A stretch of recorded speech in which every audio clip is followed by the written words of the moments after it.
MC kita pada siang hari ini. Bismillahirrahmanirrahim. Assalamualaikum warahmatullahi wabarakatuh. Selamat siang, salam sehat untuk kita semuanya.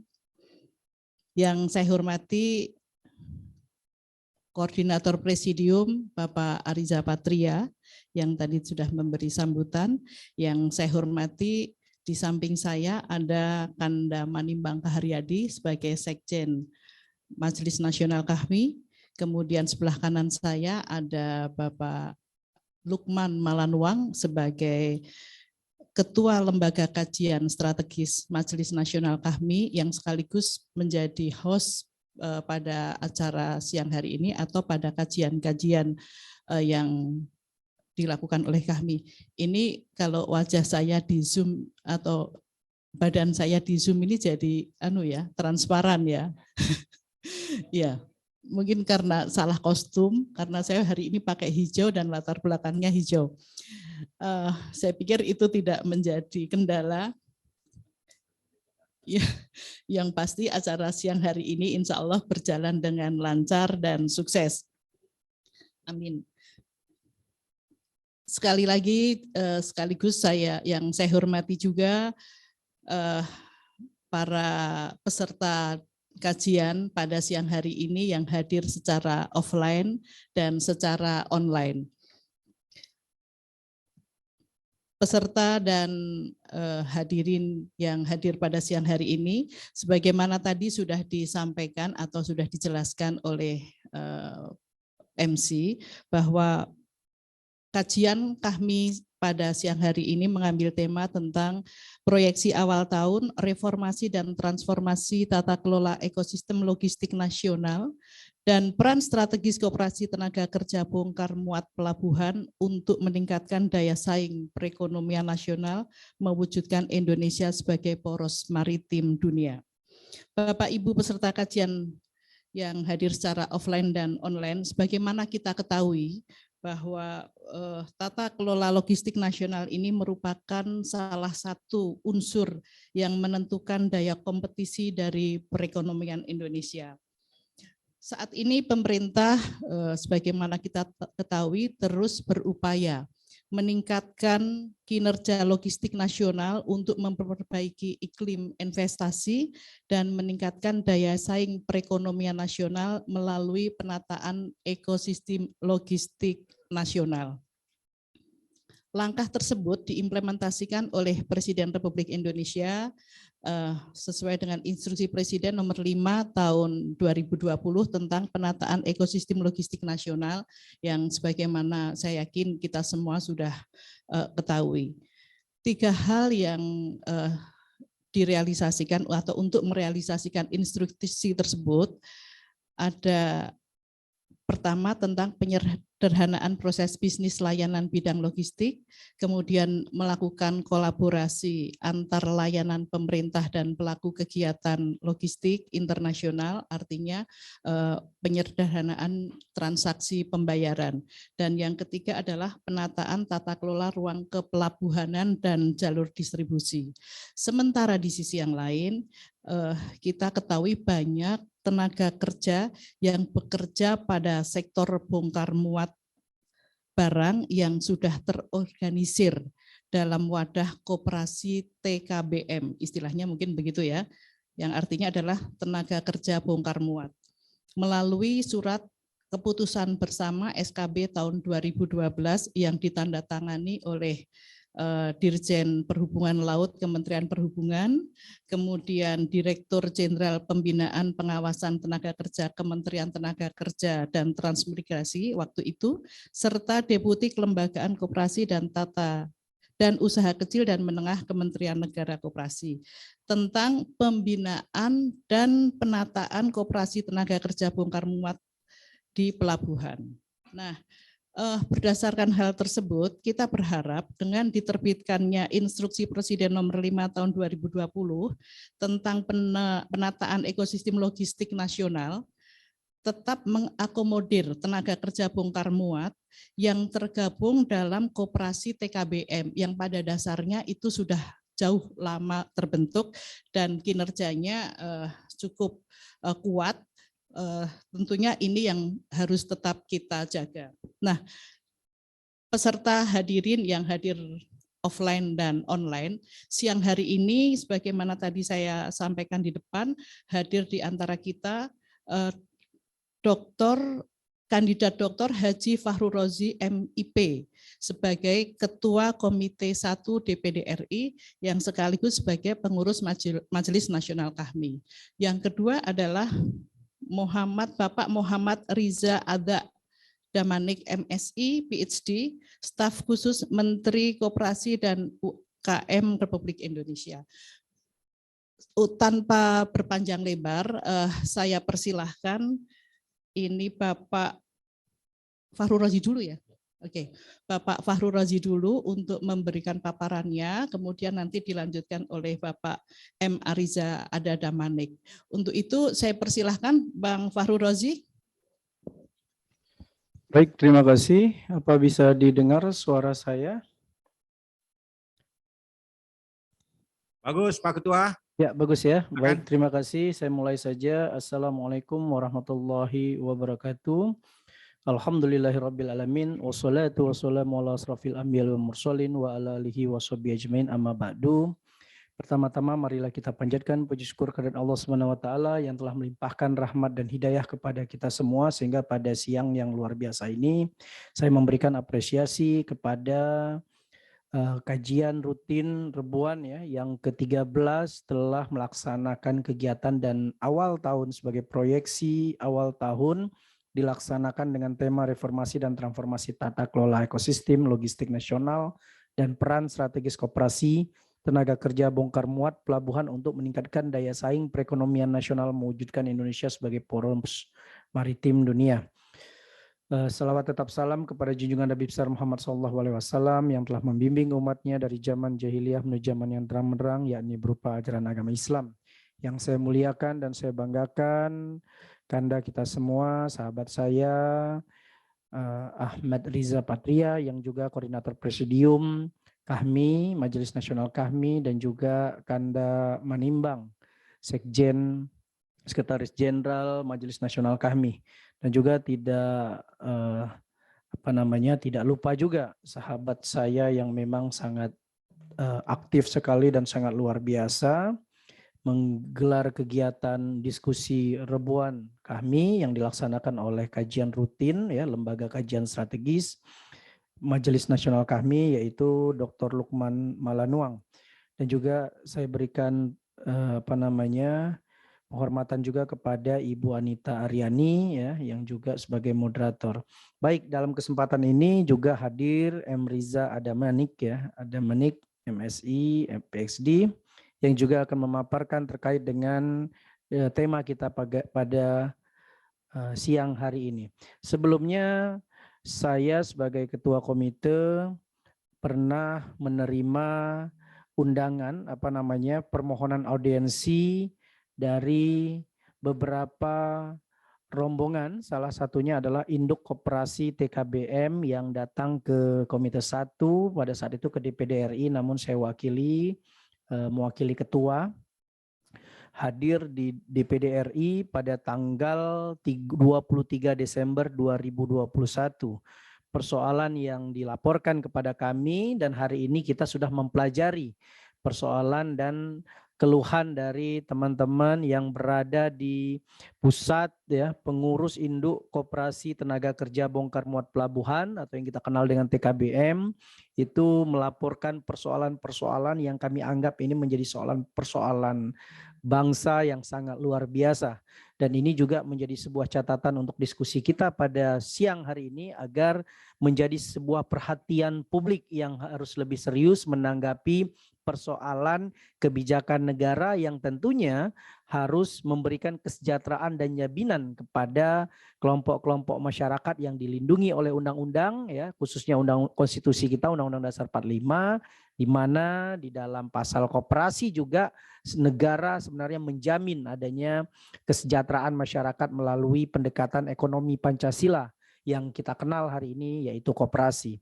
Nah, sebagaimana saat ini memang setelah kita pelajari dan kita analisis masukan dan juga analisis dari staf ahli yang ada di Komite 1, kita merespon beberapa hal terkait dengan isu pada hari ini, yaitu pertama bahwa yang dilaporkan oleh Induk Koperasi Tenaga Kerja Bongkar Muat Pelabuhan ya, yang pada saat itu dipimpin oleh ketua langsung yaitu Muhammad Nasir, mengatakan bahwa akan ada rencana penerbitan peraturan Presiden tentang pengalih kelolaan TKBM di pelabuhan ke Badan Usaha Pelabuhan BUP dan perusahaan bongkar muat. Artinya ada pergeseran pengelolaan selama ini yang dikelola oleh koperasi ini berpindah kepada perusahaan bongkar muat. Nah, pertanyaannya adalah apakah perusahaan bongkar muat ini adalah perusahaan milik negara atau perusahaan swasta yang dikontrakkan selama periode tahun tertentu, apakah 20 tahun, apakah itu 25 tahun, dan ini memberikan anggaran ya, menggeser anggaran yang selama ini dikelola oleh koperasi kemudian diserahkan kepada perusahaan. Nah, pertanyaannya adalah perusahaan siapa yang akan melaksanakan itu? Apakah perusahaan swasta? Jika perusahaan swasta, apakah perusahaan swasta itu berpengalaman di dalam melakukan hal seperti itu? Jadi sebenarnya saya dan kami menilai ada 3 konteks persoalan yang berbeda di sini, dan ini tentunya akan mencari solusi seperti apa yang akan kita tawarkan kepada teman-teman koperasi ya tenaga kerja bongkar muat. Yang pertama adalah adanya komitmen dari pemerintah Republik Indonesia ya pada saat ini, yaitu Bapak Presiden ya Jokowi yang membentuk tim nasional. Dan tim nasional ini dikoordinasikan oleh 5 kementerian dan 5 lembaga negara, dan itu kita apresiasi sebagai sebuah langkah negara ya dalam melakukan upaya-upaya pencegahan dan juga upaya-upaya korupsi dan sebagainya. Nah, namun di sisi lain juga meningkatkan pendapatan penerimaan negara dari persoalan-persoalan yang selama ini menjadi konsentrasi pemerintah. Saya ingin menjelaskan bahwa menurut data pemerintah sendiri itu terdapat data Asosiasi Logistik Indonesia pada tahun 2020 menunjukkan biaya logistik di Indonesia sebesar 26,4% dari total produk domestik bruto atau PDB. Dan ini tergolong biaya logistik yang tinggi dibandingkan negara-negara lain. Memang kita lihat banyak sekali kasus-kasus ya, karena ini terkait dengan persoalan hukum dan itu menyangkut dengan Komite 1. Kami menjelaskan kalau kita bandingkan dengan negara-negara lain, nah Indonesia ini termasuk peringkat terendah di Logistic Performance Index yang dikeluarkan oleh World Bank pada tahun 2018, di mana Indonesia berada di ranking 46 dari 160 negara. Nah, ini menjadi konsentrasi serius oleh pemerintah, akhirnya membuat sebuah upaya ya, bagaimana pencegahan hilangnya uang negara dan juga bagaimana solusi yang dilakukan oleh pemerintah dengan cara mengatasi persoalan Logistik Performance Index yang sangat rendah tadinya, termasuk dengan biaya logistik yang sangat tinggi. Nah, ini satu persoalan. Jadi persoalan ini tentunya saya pikir semua mengapresiasi, termasuk kami di DPD RI, termasuk juga koperasi induk ya, tenaga kerja bongkar muat. Jadi melihat menurut argumentasi yang diberikan kepada kami juga, Induk Koperasi Tenaga Kerja Bongkar Muat juga mengapresiasi ada upaya yang dilakukan oleh pemerintah ya, dan mendukung bahkan ada upaya pemerintah untuk pencegahan korupsi di daerah pelabuhan, kemudian berupaya untuk meningkatkan pendapatan negara dan sebagainya. Nah, oleh karena itu persoalan-persoalan yang muncul menurut pemerintah ya melalui Stranas PK ini yang disingkat dengan Stranas PK atau Kesekretariatan Strategi Nasional Pencegahan Korupsi yang langsung dipimpin oleh KPK. Nah, itu mengkaji biaya tinggi logistik di Indonesia itu disebabkan oleh banyak faktor. Salah satunya di kawasan pelabuhan yang ada di Indonesia itu adanya birokrasi dan layanan di pelabuhan laut yang tidak terintegrasi dan tumpang tindih, termasuk banyaknya instansi pemerintah yang terlibat. Nah, ini jelas KPK KPK mengclear ya dan menggarisbawahi persoalan tingginya biaya logistik itu disebabkan oleh birokrasi dan layanan public service yang ada di pelabuhan laut yang tidak terintegrasi, dan itu tumpang tindih menurut pemerintah, menurut Stranas BK, dan termasuk banyaknya instansi pemerintah yang terlibat. Artinya dalam hal manajemen yang sudah ada itu bukan hanya satu institusi yang terlibat, tapi institusi-institusi pemerintah lainnya juga terlibat. Nah, ini dilakukan efisiensi sehingga lahirlah yang disebut dengan tim nasional ini, yang dikoordinasi oleh 5 kementerian, satu dari eselon 1 ya, dari 5 kementerian atau lembaga. Nah, itu saat ini sudah berjalan dari tahun 2018 melalui peraturan Presiden nomor 54 tahun 2018. Nah, ini terdiri dari KPK, Kantor Staf Presiden, Kementerian PPN Bappenas, Kementerian PAN, RB, dan Kementerian Dalam Negeri. Nah, ini lembaga ini salah satunya adalah mengkaji terkait dengan tingginya logistik yang ada di pelabuhan dan sebagainya. Nah, persoalan yang muncul yang kedua bukan hanya masalah birokrasi dan layanan di pelabuhan laut, namun juga adanya indikasi praktek suap karena pelayanan yang tidak berbasis pada sistem informasi teknologi.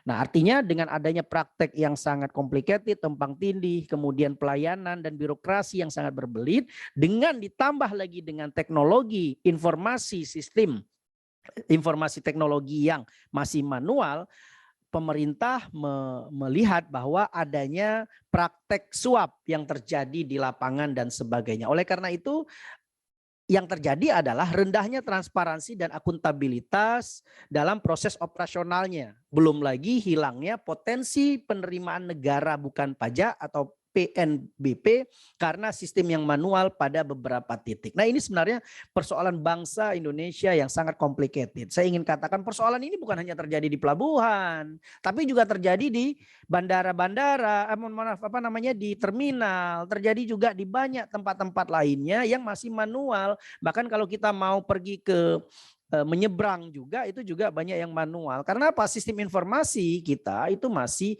sangat belum menyentuh terhadap pelayanan publik dan sebagainya. Itu bukan hanya terjadi di pelabuhan dan sebagainya. Saya ingin klarifikasi. Tapi semua banyak sekali sektor pemerintahan yang sebenarnya sudah kita kritik, bahkan kami dari DPD RI sebenarnya melalui adanya persoalan ini kita sedang menciptakan sistem pemerintahan digital, RUU pemerintahan digital, supaya apa? Supaya semuanya terdigitalisasi secara masif dan itu bisa terbuka secara umum dan itu bisa diakses, adanya transparansi, akuntabilitas, dan yang sangat penting adalah terkait dengan pentingnya sistem digitalisasi yang akan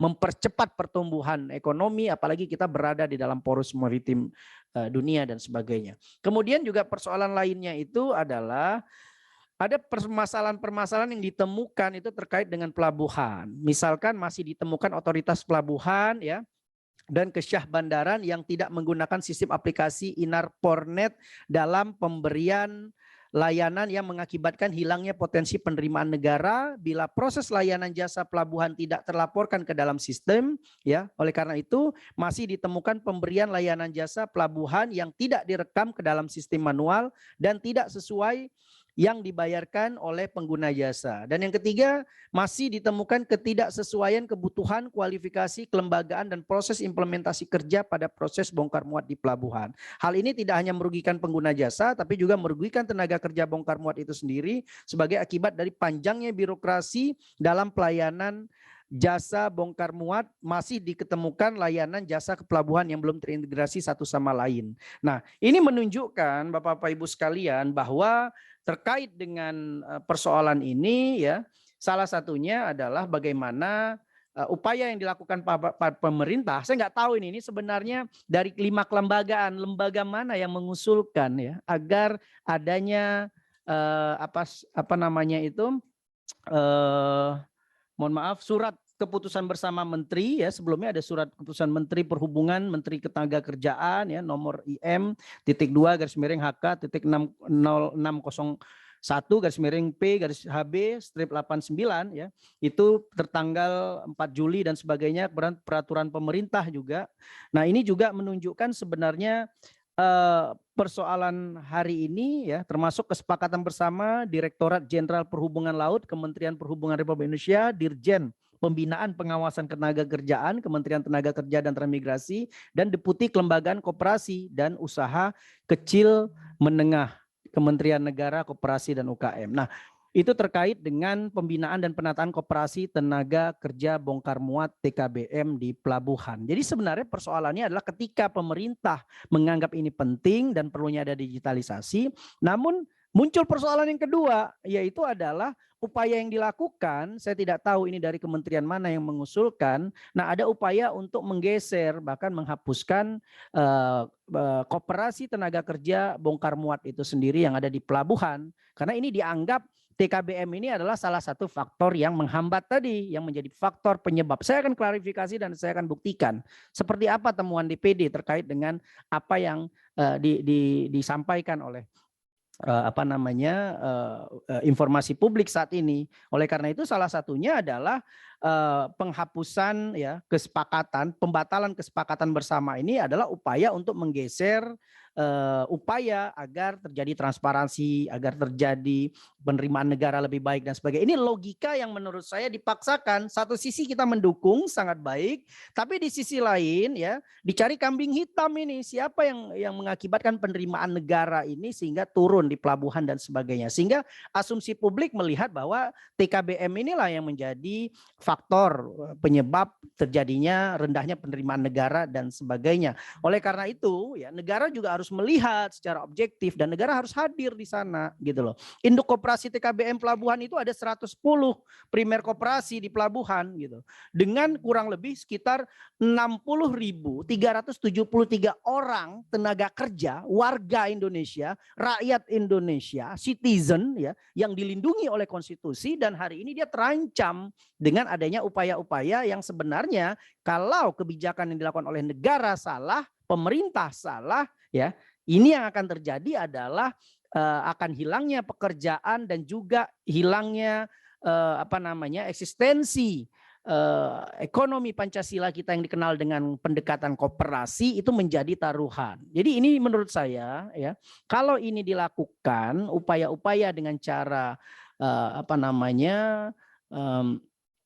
meningkatkan penerimaan negara, adanya transparansi, adanya digital teknologi, saya dari DPD sangat mendukung 1000% kepada yang dilakukan oleh pemerintah. Namun persoalan kedua adalah apa kajian yang mengakibatkan penerimaan negara itu turun. Jadi kita harus melihat secara objektif, mendalam, dan seperti apa persoalan-persoalan dan sebagainya. Oleh karena itu saya melihat bahwa masih ditemukan otoritas pelabuhan dan kesabandaran yang tidak menggunakan sistem aplikasi, ya berarti harus dilakukan digitalisasi yang ada di pelabuhan-pelabuhan.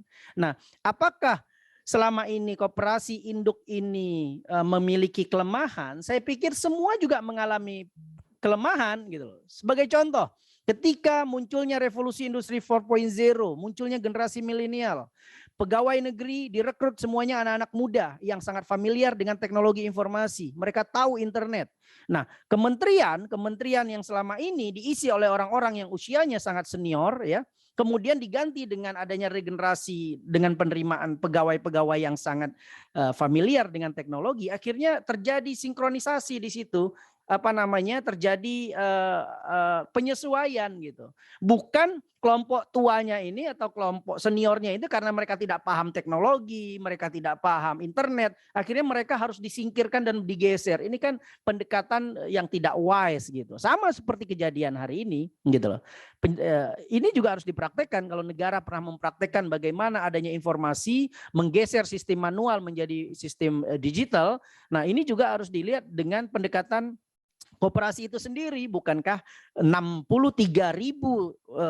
manusia yang hari ini berada di dalam koperasi itu juga bisa diselamatkan dengan ditingkatkan capacity building mereka, pemahaman mereka terhadap digitalisasi, di training mereka bagaimana mereka menyesuaikan dengan sistem yang baru. Jadi kita tidak menggunakan outsourcing misalkan atau perusahaan swasta yang akan menggantikan posisi ini gitu. Nah, ini akan berbahaya menurut saya gitu.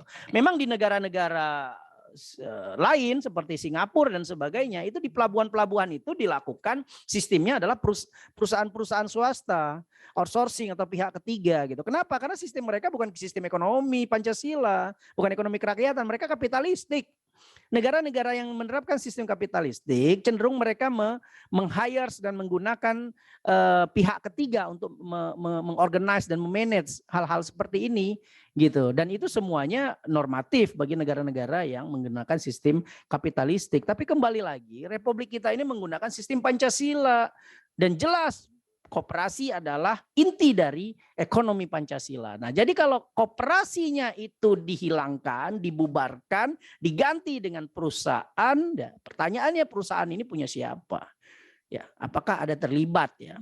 Ada indikasi keterlibatan pemilik perusahaan ini dengan yang ingin melahirkan ini atau menghapuskan SK ini gitu. Nah, saya juga akan berbicara sama KPK gitu, agar KPK juga membantu ya menyelamatkan koperasi-koperasi ini gitu. Kalau mereka misalkan terindikasi misalkan dengan penyalahgunaan dan sebagainya, ya kita training gitu. Ini kan anak bangsa semua dan sebagainya dan sebagainya. Oleh karena itu saya berpikir persoalan ini adalah persoalan yang harus kita singkapi secara objektif. Negara harus hadir dengan melakukan transformasi digital, saya sepakat. Dengan peningkatan penerimaan negara, saya sepakat. Dan juga kita meningkatkan potensi kemampuan pelabuhan kita menuju poros maritim, kita sepakat. Tapi di sisi lain adalah koperasi-koperasi pelabuhan ini adalah stakeholders. Mereka bukan stakeholder saja menurut saya, tapi shareholders, pemilik, owner terhadap bagaimana perputaran ekonomi yang ada di pelabuhan. Oleh karena itu koperasi-koperasi ini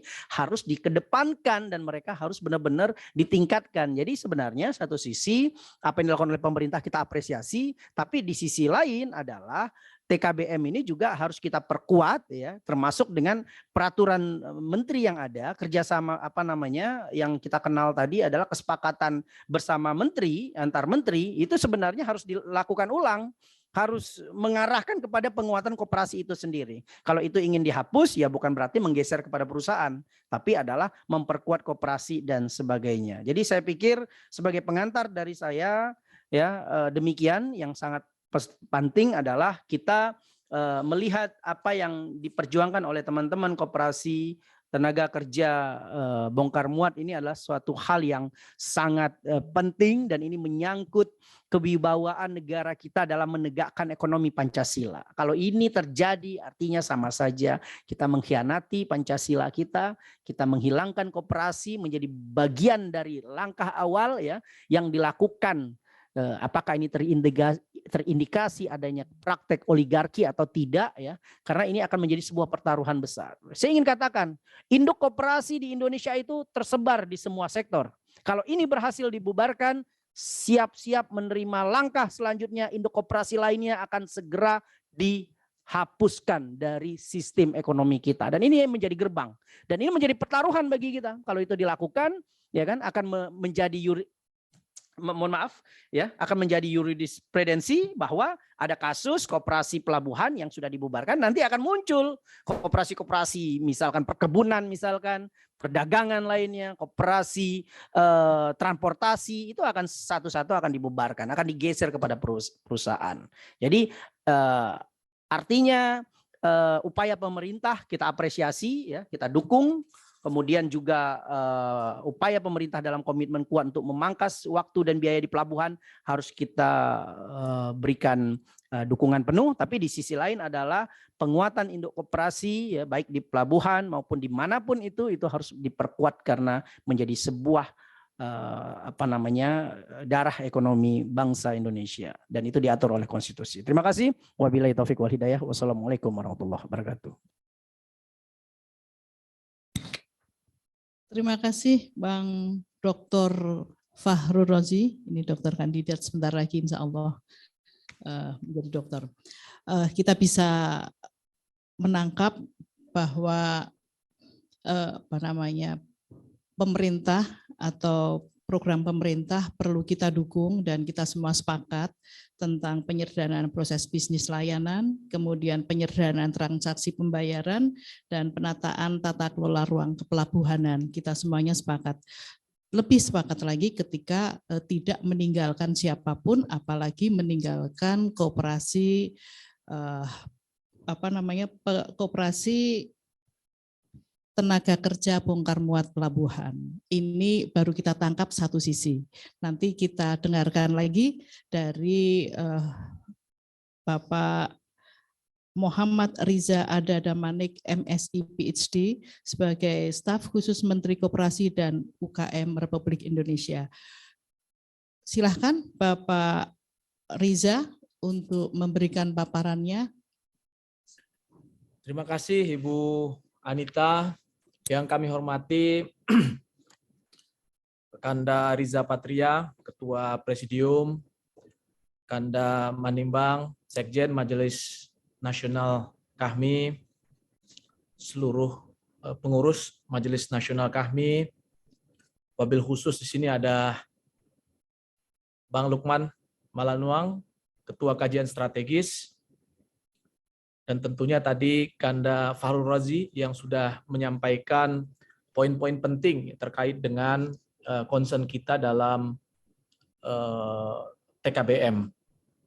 Tentu di sini juga kami hormati banyak sekali saya lihat para pengurus, anggota koperasi, tenaga kerja bongkar muat ya, dari sejumlah pelabuhan.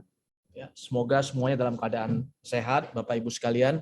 Assalamualaikum warahmatullahi wabarakatuh. Selamat siang, salam sejahtera untuk kita semuanya.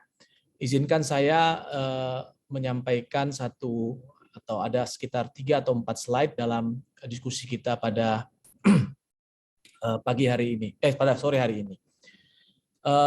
Pertama saya ingin menyampaikan bahwa kami menyambut baik inisiatif dari Majelis Nasional KAHMI yang menginisiasi satu diskusi yang sangat aktual saya kira, dan ini menyangkut hajat hidup orang banyak sebagaimana disampaikan oleh Kanda Fahrul tadi, bahwa isu-isu terkait dengan kepelabuhanan ini menjadi penting ya, tidak hanya pada ekosistem pelabuhannya tapi juga menyangkut keterhubungannya terkait dengan ekonomi nasional kita secara utuh. Saya ingin menyampaikan dalam satu kajian kami yang ingin melihat sebenarnya perbandingan dari performa ekspor dan logistik sejumlah negara di dunia. Kalau kita lihat di sini, memang terlihat betul bahwa negara-negara yang kontribusi ekspor UMKM-nya tinggi, itu adalah juga sekaligus negara-negara yang bisa menekan biaya logistiknya semakin rendah, sekaligus juga logistik performance index-nya itu tinggi, baik, ya. Dan di saat yang sama, hal-hal terkait dengan administrasi kepelabuhanannya juga berjalan dengan cepat, gitu. Nah, kita lihat di sini misalnya China itu kontribusi ekspor terhadap UMKM melalui produk-produk UMKM-nya itu sudah sampai 68%. Ya, India sudah 40%, Malaysia 17%, dan Vietnam itu 17%. Ya, Indonesia 15,6%. Kami di Kementerian Koperasi dan UKM dimandatkan untuk mendongkrak ya, ekspor dari produk-produk UMKM ini lompat menjadi 17% di tahun 2024 yang akan datang. Tentu dalam kaitan ini ya kita berharap ya sama-sama ingin mendorong untuk hal-hal terkait dengan sistem logistik kita ini semakin kuat gitu. Nah, Bapak Ibu sekalian, ada beberapa hal tentunya yang kami atau Pak Menteri juga sering sampaikan dalam kerangka untuk penguatan sistem logistik nasional ini. Tentu perlu ada kolaborasi, perlu ada sinergi yang kuat gitu ya. Ini saya kira kita sedang dalam tahap proses menuju ke sana. Tadi juga sudah disampaikan bahwa upaya-upaya penguatan pelabuhan kita ini ya, ini juga tidak hanya hardware-nya tapi juga software-nya. Perlu ada penataan sistem layanan pelabuhan ini ya dalam kerangka untuk mendukung UMKM ekspor. Ekosistemnya juga perlu diperkuat. Ya, penyiapan sentra-sentra UMKM ekspornya ini juga perlu diperkuat. India misalnya itu menempatkan atau menyiapkan 150 klaster UMKM orientasi ekspor, sehingga dalam penguatan atau mendongkrak ekspor dari produk-produk UMKM-nya itu menjadi lebih mudah karena dia berada pada kawasan-kawasan yang lebih terintegrasi gitu. Nah, lalu juga penting untuk mendorong terus ya integrasi sistem perizinan dalam layanan UMKM ekspor. Perlu adanya market intelligence sebagaimana dilakukan oleh China dan sejumlah negara lainnya dalam mendukung penguatan UMKM-nya go global gitu ya. Perlu ada integrasi sistem pengajuan perizinan yang sekarang juga sudah terus diperbaiki, terus diperkuat ya.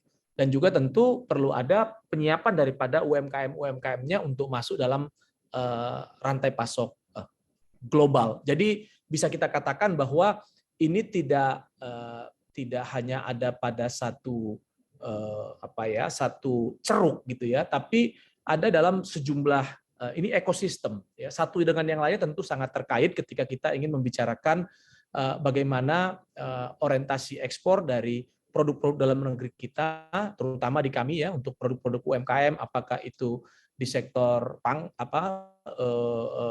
perkebunan misalnya ya atau perikanan misalnya atau pertanian misalnya dan lain sebagainya, ini menjadi lebih mudah ke depannya. Nah, kami sendiri di Kementerian Koperasi dan UKM melalui Badan Layanan Umum yang ada di Kementerian Koperasi ya, kita tengah menyiapkan SMESCO ini sebagai Center of Excellence untuk mendukung daya saing ekspor produk-produk UMKM kita. Jadi kalau Bapak Ibu sekalian datang mungkin ke SMESCO saat ini, di sana sudah tersedia nih ekosistemnya untuk UMKM kita bisa go global gitu ya. Ini terus kita lengkapi. Sekarang sudah ada SMESCO Labo, ini satu laboratorium untuk membantu UMKM kita bisa pada level yang diharapkan ya dalam kerangka untuk mendorong orientasi ekspor tadi. Sudah ada fulfillment center-nya ini untuk meningkatkan transaksi produk UMKM kita dengan layanan logistik yang murah dan terjangkau. Ya, sudah ada SMESCO Indonesian Retail Network, ini sudah ada. Lalu juga ada bersama dengan BNI kita bangun Expora, sekarang sudah ada di sana untuk digitalisasi UMKM kita yang go global gitu ya. Lalu juga sudah ada pusat Wastra Nusantara, ini produk-produk wastra yang memang kualitas-kualitas terbaiknya ada di sana saat ini.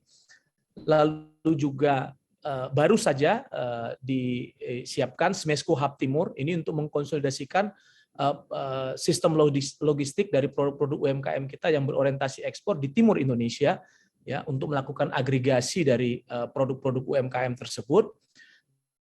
Dan juga ada pusat layanan UMKM, ini konsultasi online.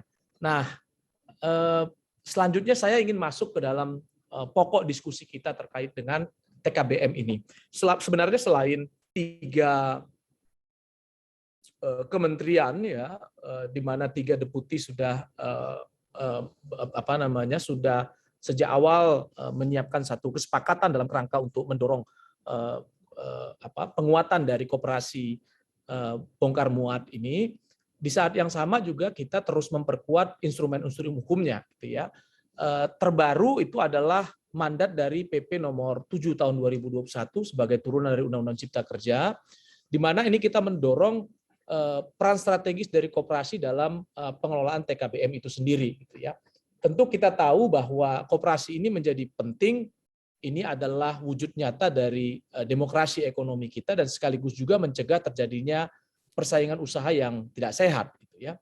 Yang kedua, TKBM juga tidak hanya sebagai pekerja gitu dilihat, tapi juga menjadi bagian dari kelembagaan ekonomi, dalam hal ini koperasi ya, untuk menghimpun kekuatan daripada ekonomi rakyat orang per orang gitu. Lalu juga ini mendorong transparansi dan akuntabilitas penggunaan dana melalui rapat anggota tahunan ini. Lalu juga adanya pembagian sisa hasil dari usaha ini kepada anggota gitu ya, anggota koperasinya. Nah, maka oleh sebab itu ya di dalam PP 7 tahun 2021 khususnya di pasal 19 misalnya, itu pemerintah pusat dan pemerintah daerah menetapkan bidang kegiatan ekonomi yang hanya boleh diusahakan koperasi. Dan ini terus dibuka ya dan terus diperluas. Jadi semangatnya adalah semangat memperluas posisi strategis daripada koperasi kita agar urusannya tidak hanya yang remeh-temeh gitu, tapi juga harus masuk kepada sektor-sektor strategis nasional. Sebagaimana kita lihat koperasi atau peran-peran koperasi di negara-negara lain. Gitu. Nah, di pasal 25, kegiatan usaha yang dilakukan oleh koperasi adalah kelautan dan perikanan, diantaranya angkutan perairan pelabuhan, ya, kehutanan, perdagangan, dan pertanian. Nah, di pasal 29 disebutkan pemberdayaan bagi koperasi di sektor angkutan perairan pelabuhan meliputi penyelenggaraan tenaga kerja bongkar muat oleh koperasi. Dan di pasal 30 ada pembinaan dan pengawasan koperasi TKBM. Jadi Bapak Ibu sekalian, sekali lagi saya ingin mengatakan bahwa kesan saya, ya, kalau kita lihat di slide berikutnya ini, ya, rezim pengaturan atau bahkan kelembagaan dari tenaga kerja bongkar muat di Indonesia, kalau kita mundur ke belakang sejak 1964, lalu dengan pool buruh gitu ya, 1969 ada Badan Usaha Karya, 1978 menjadi Yayasan Usaha Karya, 1987 ada Badan Pengelola Pekerja Bongkar Muat gitu ya, dan 1989 sampai sekarang kita punya koperasi TKBM itu, ini adalah satu proses panjang yang menunjukkan bahwa ada kepentingan dan keinginan kuat dari bangsa kita ya, dari negara kita, dari pemerintah kita untuk terus memperkokoh ya, satu sisi kelembagaan ekonominya menjadi lebih kuat, yang kedua tentunya memberikan perlindungan terhadap kegiatan ekonomi rakyatnya, dan yang ketiga adalah tentu meningkatkan atau mensejahterakan pelaku-pelaku tenaga kerja bongkar muat itu sendiri itu. Nah, tentu kita tidak bisa atau tidak juga mengabaikan ya bahwa ada yang kurang dari praktik ya, implementasi atau praktik-praktik di lapang terkait dengan TKBM kita ya. Sekitar 1 atau 2 bulan yang lalu Pak Menteri juga menerima salah satu koperasi TKBM. Saya kira lebih kurang pesannya adalah tentu kami di Kementerian Koperasi akan terus mendorong ya koperasi kita termasuk koperasi TKBM ini untuk menjadi satu kelembagaan ekonomi yang semakin strategis ya, semakin profesional, dan juga perannya semakin semakin besar begitu. Nah, tentu ada beberapa isu paling tidak yang kami temukan dalam dialog beberapa waktu terakhir, termasuk juga dengan sejumlah TKBM, mudah-mudahan juga hadir di dalam pertemuan kita pada sore hari ini ya. Di antaranya misalnya ada masalah terkait dengan penggunaan TKBM dengan usia yang melewati batasnya gitu misalnya ya. Nah, tentu ini kita perlu dorong agar adanya fakta integritas ya untuk mendorong koperasi TKBM ini bersepakat dengan tenaga kerjanya gitu ya, TKBM-nya dalam kerangka untuk melaksanakan ya batas usia TKBM itu. Dan ini harus dimuat di dalam kebijakan-kebijakan internal koperasi dan disepakati melalui rapat anggota, karena itu mekanismenya. Yang kedua terkait dengan penggunaan alat safety misalnya, alat keselamatan dalam bekerja misalnya, ini harus sesuai dengan standar. Dan yang ketiga terkait dengan pembagian kerja yang adil terhadap TKBM guna memenuhi standar UMP dan UMK. Ini juga menjadi concern kita gitu ya, karena juga ada isu-isu terkait dengan yang ini. Nah, di dalam koperasinya sendiri tentu harus diperkuat kaitannya dengan sistem pengawasannya itu, dan juga pelaksanaan dari ketentuan perkoperasian itu sendiri. Misalnya rapat anggotanya ini harus tepat waktu gitu ya. Dan juga adanya penerapan sanksi seketika administrasi perkoperasian itu tidak dijalankan dengan benar. Yang kedua, komitmen juga untuk pelaksanaan ketentuan di bidang ketenagakerjaan, misalnya untuk pengupahan, BPJS tenaga kerja, BPJS kesehatan gitu. Ini menjadi sebuah kewajiban yang harus dipenuhi sehingga para anggotanya ya TKBM itu sendiri terlindungi. Dan yang ketiga adalah komitmen pelaksanaan pelatihan dan sertifikasi. Saya setuju tadi dengan Bang Fahrul ya, bahwa kapasitas TKBM kita ini terus harus juga ditingkatkan gitu ya. Kita berkepentingan untuk meningkatkan SDM dari TKBM kita ini sehingga nanti kegiatan koperasi di pelabuhan itu menjadi semakin strategis gitu, tidak mundur ke belakang gitu ya, semakin cepat, semakin efisien, semakin produktif gitu. Dan yang keempat adalah bimbingan kewirausahaan dan pendampingan. Ini juga menjadi penting bagi anggota koperasi TKBM. Nah, fakta-fakta di lapangan lainnya adalah tentu ini kita berkepentingan juga ya untuk membangun fakta integritas antara koperasi dengan penyelenggara pelabuhan, badan usaha pelabuhan, dan perusahaan bongkar muat yang mengatur penataan pelaksanaan bongkar muat di pelabuhan. Ya, komitmen pelaksanaan kontrak kerja ini juga menjadi penting ya, dan penerapan sanksi oleh penyelenggara pelabuhan, dan juga komitmen oleh badan usaha pelabuhan dan perusahaan bongkar muat dalam penyediaan peralatan bongkar muat yang layak lah ya, sehingga nanti tidak ada alasan untuk bermalas-malas atau bahkan tidak aktif dalam penyelenggaraan pelabuhannya. Saya kira itu beberapa pokok pengantar yang bisa saya sampaikan dalam diskusi kita pada sore hari ini. Semoga nantinya bisa didiskusikan lebih lanjut. Terima kasih. Saya kembalikan. Assalamualaikum warahmatullahi wabarakatuh.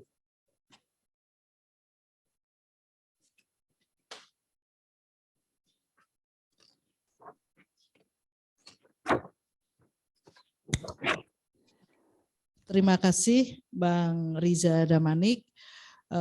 Bapak Ibu sekalian peserta diskusi baik yang offline dan online, apa tadi yang disampaikan menjadikan kita semakin paham bagaimana Kementerian Koperasi juga terus-menerus menguatkan status daripada koperasi, lebih khususnya koperasi TKBM.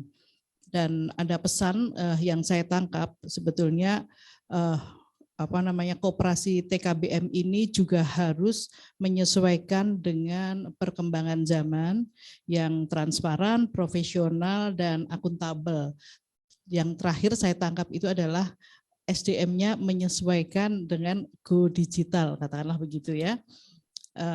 Demikian juga dengan diperkuat tata aturan perkoperasiannya. Bapak Ibu sekalian, di sini hadir juga teman-teman dari TKBM.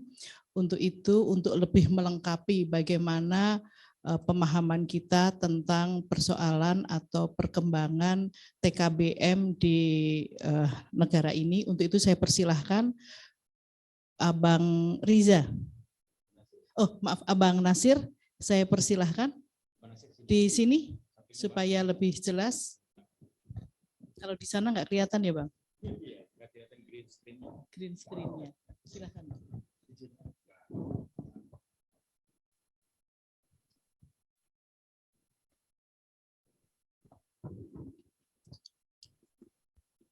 Assalamualaikum warahmatullahi wabarakatuh. Selamat siang, salam sejahtera untuk kita semua. Waalaikumsalam. Alhamdulillah, Rabbil alamin wassalatu wassalamu ala mursalin sayyidina sabi ajmain. Yang kami hormati pada kesempatan ini Bapak Kementerian Sekretariat Kabinet, yaitu dalam hal ini atau yang diwakili, yang kami hormati Ketua Komisi 1 DPD RI Dr.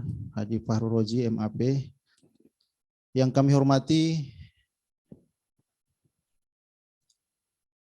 Staf Khusus Menteri Kementerian Koperasi dan UKM Republik Indonesia, M. Riza, M. Damanik, MSc, PhD, yang kami hormati host yaitu Dr. Lukman Manulang, sekaligus moderator Ibu Ani Aryani, yang kami hormati wabil khusus Kopres kami, Sekjen kami, Kanda Ahmad Riza Fatria beserta Kanda Manimbang Haryadi. Pada kesempatan ini kami sangat bersyukur dan berterima kasih yaitu telah hadir di tempat ini, yaitu dalam acara kajian rutinan yang ke-13 MN Kahmi. Pada kesempatan ini kami ingin menyampaikan bahwasanya keberadaan Koperasi TKBM di lingkungan pelabuhan secara nasional kurang lebih 30 tahun di negeri ini, dan dengan kondisi yang berkembang terkait dengan akan dicabutnya SKB Dirjen 1 Deputi kurang lebih 6 bulan berjalan ya sampai hari ini, dan tentunya ini sangat menjadikan suatu keresahan bagi anggota kami di pelabuhan secara nasional di seluruh Indonesia. Dan yang sangat mendasar, tadi ada beberapa yang disampaikan para narasumber yang sangat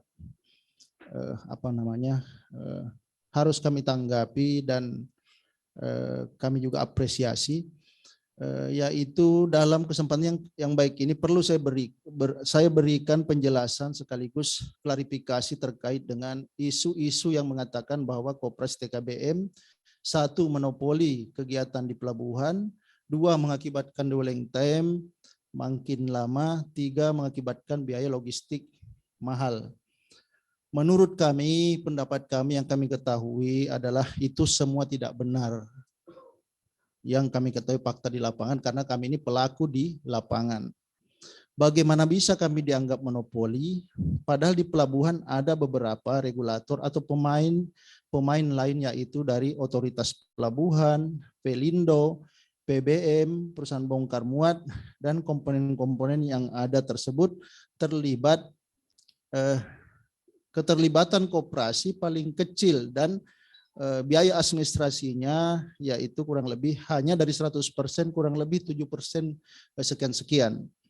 Nah, sementara terkait dengan dwelling time dan biaya logistik, keterlibatan Koperasi TKBM sangat tergantung dari sarana prasarana. Sarana prasarana itu yaitu kren, truk, dan lain-lain yang ada, yang mana disediakan oleh PBM. Sementara sumber daya manusia Koperasi TKBM terkait dengan sertifikasi kompetensi ini sudah kami lakukan dari tahun 2005 kontinu sampai saat ini. Jadi pada kesempatan ini kami sampaikan terkait dengan modernisasi. Pada kesempatan ini kami sampaikan kurang lebih 30 tahun keberadaan kami, tidak satu pun alat modernisasi mekanisme yang tidak bisa kami operasikan, yaitu didasari dengan sertifikasi kompetensi, dan itu dikeluarkan oleh Kemenaker dan Kementerian Perhubungan.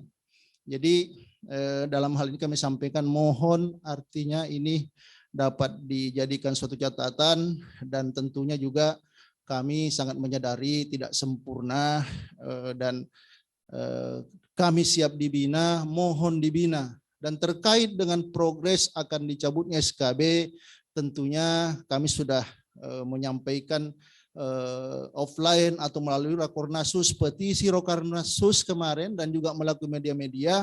Artinya kami sangat menyayangkan terkait dengan progres akan dicabutnya SKB.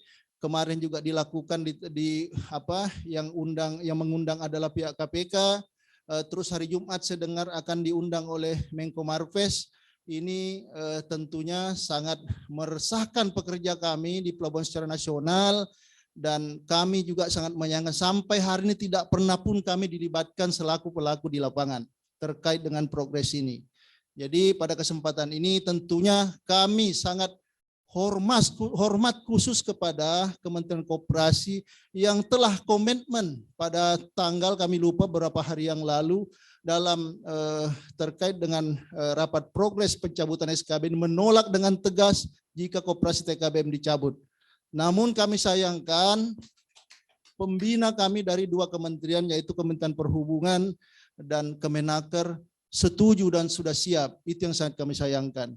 Tentunya dengan kondisi ini dan besok acara yang difasilitasi Menko Marves, kami mengharap mohon dipertimbangkan kembali, dan kami sangat berharap agar dilibatkan secara langsung. Kami sangat mendukung program-program pemerintah terkait dengan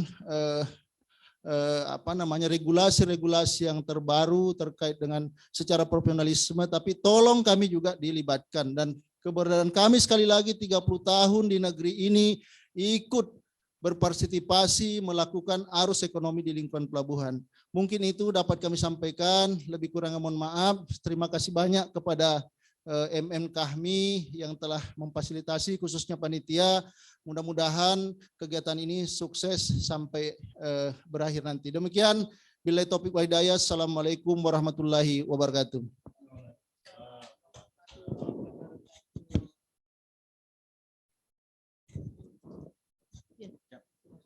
Terima kasih Pak Nasir yang mewakili Koperasi TKBM. Peserta yang saya hormati, sebagai informasi untuk kita semua yang hadir secara online, kalau saya lihat ada 83 orang. Ini mewakili dari seluruh Indonesia. Yang hadir offline kurang lebih ada 30 sampai 50 orang.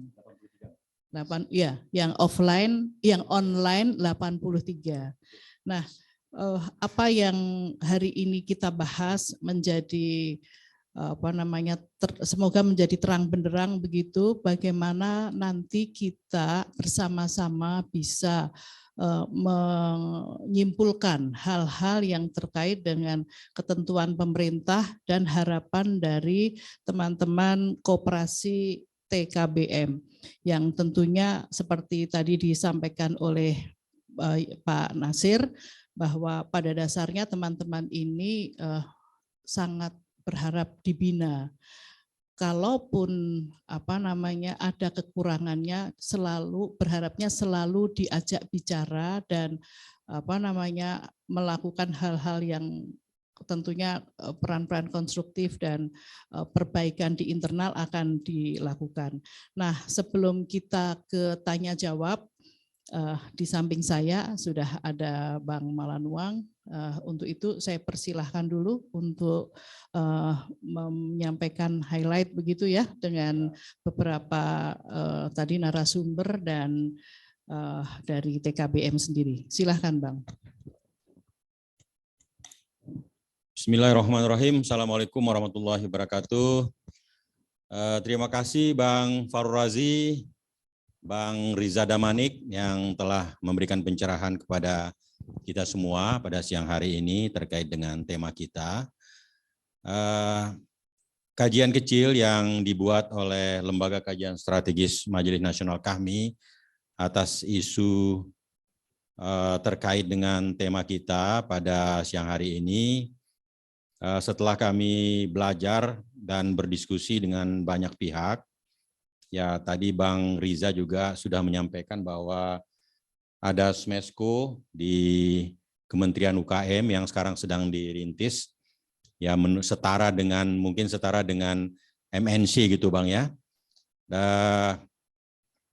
Kalau kita melihat negara-negara di Nordik, di sana justru kooperasinya sangat luar biasa gitu. Seperti ada kooperasi Korps Nordik, ada Value, ada Manakunta, Metsohita, OP Pokjala, dan SOK Corporation. Itu seluruhnya kooperasi. Nah, kooperasi TKBM ini menurut pandangan kami, dia harus mesti setara dengan badan usaha pelabuhan dan perusahaan bongkar muat gitu. Jadi bukan hanya jasanya saja yang dipakai oleh pengelola pelabuhan, tapi mestinya bapak-bapak ini ya harus setara dengan badan usaha pelabuhan, harus setara juga dengan perusahaan bongkar muat gitu. Ya, nah kemudian itu yang pertama. Yang kedua, kajian dari Stranas PK ya kita sudah pelajari juga bahwa Stranas PK tidak menyentuh badan usaha pelabuhan, tidak menyentuh perusahaan bongkar muat. Padahal itu justru pusat inefisiensi yang membuat biaya tinggi, high cost, ekonomi dan sebagainya itu justru di sini yang kurang sekali dikaji. Nah, sekarang kita sangat prihatin justru yang disorot ini adalah TKBM gitu. Nah, itu pandangan sekilas dari kami. Saya kira yang terakhir tadi Bang Riza juga menyampaikan bahwa Perpres 7 tahun 2021 itu justru menguatkan posisi dari TKBM ini. Nah, lalu pemerintah kita Bang Riza dan Bang Farul Razi, kita akan membuat Perpres turunan dari merujuk kepada regulasi yang mana gitu. Nah, kalau umpamanya merujuk kepada PP 77 2021, Majelis Nasional Kahmi berpandangan bahwa pemerintah dilarang membuat Perpres yang merupakan turunan dari Undang-Undang CK Cipta Kerja yang sudah dibatalkan secara bersyarat oleh Mahkamah Konstitusi. Ya, untuk itu saya kira pemerintah perlu berhati-hati apabila mengeluarkan Perpres yang justru akan bertentangan dengan keputusan yang telah dikeluarkan oleh Mahkamah Konstitusi. Ya, kemudian tadi Bang Fahrul Razi juga Bang Riza saya kira sudah menyampaikan bahwa sudah saatnya koperasi kita ini harus bertransformasi, ya, bertransformasi dari analog ke digital. Nah, ahli-ahli digital kita sekarang udah banyak kami undang ke kami, Bang. Apalagi Indonesia akan menjadi presidensi G20 tahun 2022 ini, yang salah satu isu pokoknya adalah transformasi digital. Nah, sekarang bagaimana kita mengimplementasikan transformasi digital ini di koperasi kita ini, sehingga koperasi ini bisa setara dengan Badan Usaha Pelabuhan dan perusahaan bongkar muat pelabuhan. Terima kasih Bang Fahrul Razi tadi menginformasikan bahwa DPD RI telah mengajukan atau menginisiasi undang-undang terkait dengan pemerintahan digital, di mana saat ini juga sedang berlangsung di PUU DPD RI membahas mengundang pakar terkait dengan pemerintahan digital ini yang kita sangat tertinggal. Nah, kami abang-abang sekalian, Bang Fahrul dan Bang Riza, kita memandang bahwa transformasi digital itu tidak mungkin dilakukan tanpa dibenahi yang namanya infrastruktur digitalnya, talenta digital, kemudian budaya digital di masyarakat kita, termasuk koperasi. Saya kira itu sedikit catatan dari Lembaga Kajian Strategis Majelis Nasional Kahmi. Selanjutnya Mbak Nita, boleh, ada beberapa kawan kita di beberapa pelabuhan sudah menunggu, ingin memberikan komentar. Tentu saja ya karena waktu kita terbatas, mungkin komentarnya singkat, jelas, dan padat gitu ya. Silakan Mbak Nita mau pandu? Ya. Langsung, ya, enggak. Langsung. Baik, langsung saya pandu Mbak Nita. Saya mengundang Bapak Aholik, saya panggil dulu Pak Aholik, sudah siap? Siap.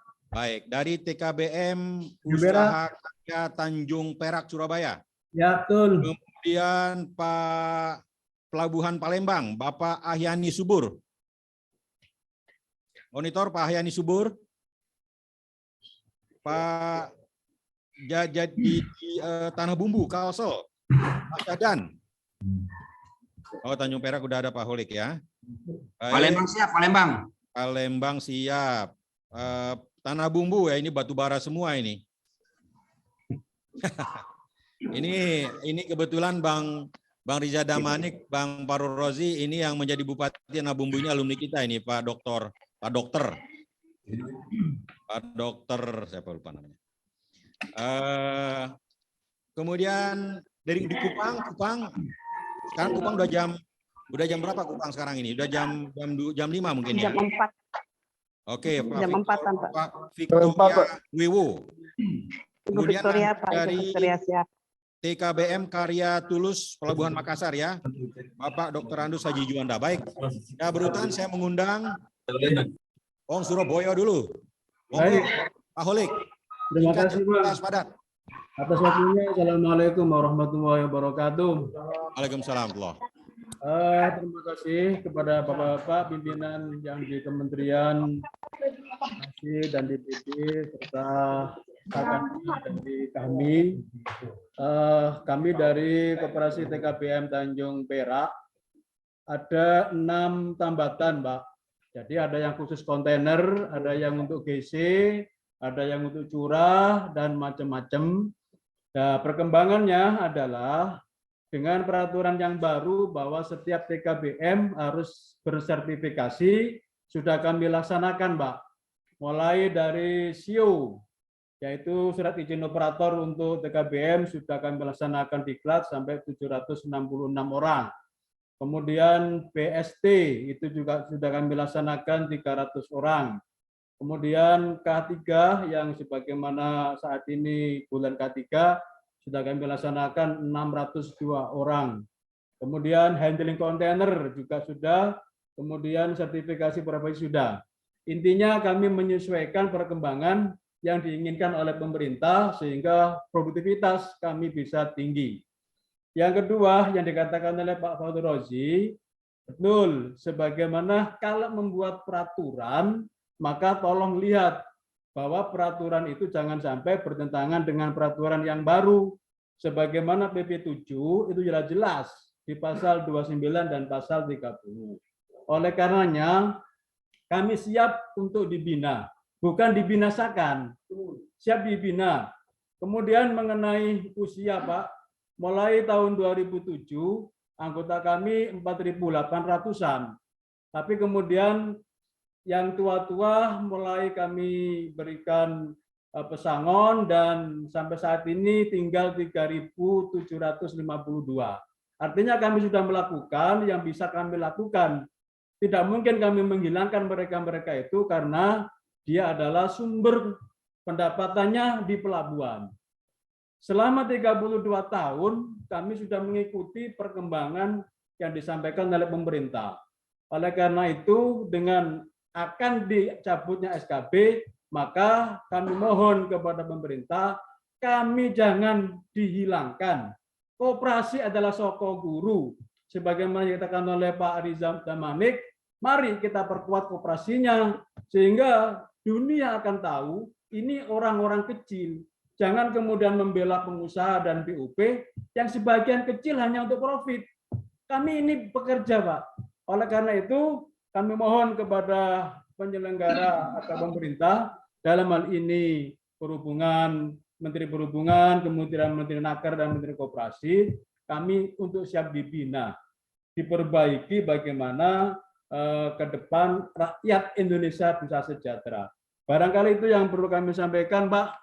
Terima kasih, matur suwun. Assalamualaikum warahmatullahi wabarakatuh. Waalaikumsalam. Iki Pak Holik semangatnya kayak Panglima Nala ini. Panglima Majapahit iki. Terima kasih. Ya, lanjut kita ke barat dulu, ke Palembang. Pak Ahyani Subur. Dari Majapahit kita ke Sriwijaya. Merdeka, merdeka. Merdeka. Assalamualaikum warahmatullahi wabarakatuh. Waalaikumsalam. Bapak-bapak sekalian, kami ini orang cilik, orang kecil, orang yang bisa diatur juga. Kami sudah upayakan orang-orang yang tidak punya pendidikan sekarang punya keahlian. Dari tahun 1997, operator kren, general cargo, konvensional cargo handling, itu kita sudah lakukan untuk anak-anak negeri yang punya hak, ya, yang punya hak untuk hidup, bekerja dan mendapatkan rezeki di setiap daerah. Tolong diingat Bapak-bapak sekalian.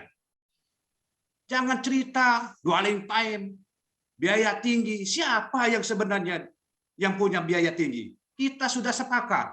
APBMI, pemerintah dengan pemerintah daerah, setiap pengupahan itu sudah dilaksanakan, sudah diteken, sudah untuk kepentingan kami, kepentingan mereka.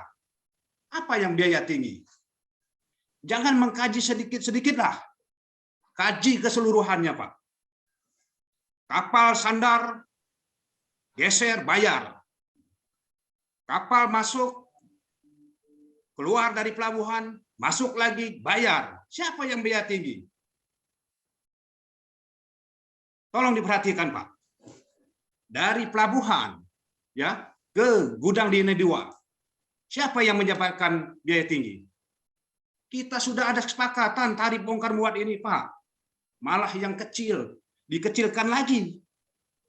Kita berusaha untuk memajukan tenaga kerja bongkar muat ini, Pak. Dari yang tidak punya pendidikan sampai punya keahlian. Tolong dicatat, Pak. Dari tidak punya kemampuan sekarang punya keahlian, tolong dicatat itu. Apa yang bicara biaya tinggi?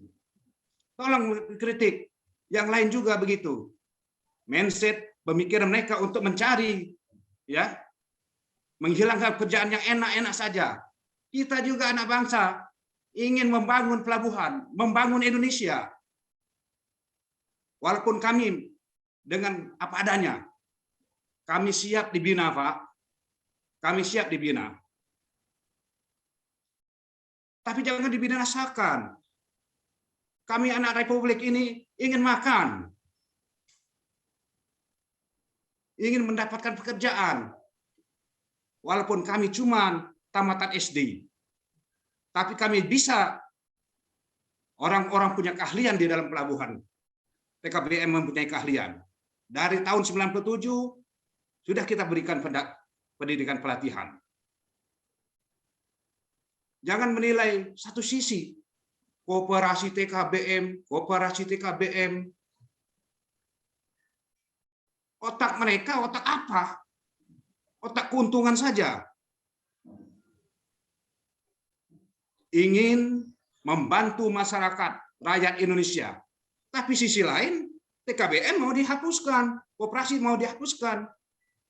Apa sih? Tolong Pak, kami siap dibina. Kami siap, ya, dibina. Sekali lagi kami ngomong, siap dibina. Terima kasih. Wassalamualaikum warahmatullahi wabarakatuh. Siap. Waalaikumsalam. Dari Gresik diperkenankan. Ya, semangatnya apa namanya? Kerajaan Sriwijaya ini. Oke. Baik, kita ke timur dulu, paling timur dulu. Ke Pak Victoria Wewo. Oh, Ibu. Oh, Sri Kandi kita. Silakan. Oh, ada Ibu kita. Silakan. Siap. Ibu. Baik. Kayaknya Assalamualaikum. hampir jam 6 ya, Bu ya. Sekarang setengah 5, Pak. Mangga, silakan. Baik, terima kasih untuk kesempatan yang diberikan. Kami ingin bersuara dari wilayah timur, Pak. Terkait dengan isu akan dicabutnya SKB 2 Dirjen 1 Deputi ini, tentunya sangat meresahkan TKBM di pelabuhan. Padahal sejauh ini kami merasa sudah melakukan apa yang diarahkan, apa yang disyaratkan oleh pemerintah kepada TKBM untuk bisa bekerja di pelabuhan.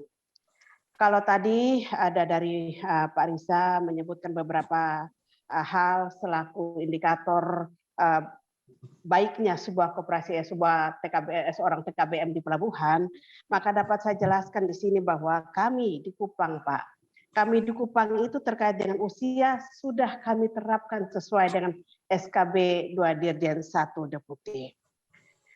Kami bahkan dari pendapatan kami, dari pemasukan ke koperasi, kami sudah mencadangkan sedikit biaya dana untuk persiapan bagi anggota kami yang akan memasuki masa purna. Dan semua berjalan aman, lancar, dan baik. Selain itu terkait dengan peningkatan SDM, dapat saya sampaikan bahwa di Pelabuhan Tenau Kupang, 95% anggotanya sudah bersertifikasi. Baik itu sertifikasi dalam hal cargo handling, operator kren, kepala rumah kerja, semua kami sudah penuhi. Kenapa masih ada tersisa 5% yang belum memiliki sertifikat? Karena mereka baru bergabung dengan kami 1 tahun terakhir ini. Selain itu terkait dengan pembagian kerja yang harus adil, dapat saya jelaskan di sini bahwa kami ini berhadapan dengan buruh, Pak. Kami berhadapan dengan buruh yang mana ketika mereka tidak mendapatkan perlakuan yang adil, apalagi dalam hal mencari nafkah, maka leher kami taruhannya, Pak. Kami bisa digeret, Pak. Kami bisa kami bisa didemo, bahkan diperlakukan sesuatu yang tidak pantas ketika mereka tidak mendapat perlakuan yang adil. Sejauh ini di tempat kami, Pak, bahkan setahu saya di semua pelabuhan itu tidak ada isu yang terlalu besar terkait dengan adanya aksi buruh ketika pengurusnya tidak memberikan pekerjaan secara adil kepada para buruh.